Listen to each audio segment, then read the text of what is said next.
এর কোনো একটা উপায় তুমি কেন বার করছো না? এই মহামারীতে যেন আর কেউ না মরে, এরকম কিছু রাস্তা এই জঙ্গলবাসীদের দেখাও প্রভু।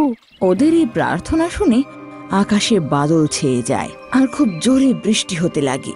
সব পশুরা বৃষ্টি থেকে বাঁচার জন্য এদিক ওদিক পালাতে লাগে। আর আকাশ থেকে জলের সাথে সাথে একটা বীজ এসে মাটিতে পড়ে।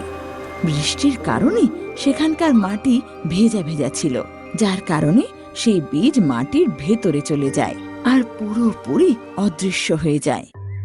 পরের দিন থেকেই সকাল সকাল পশুরা পুকুরে জল খেতে আসে।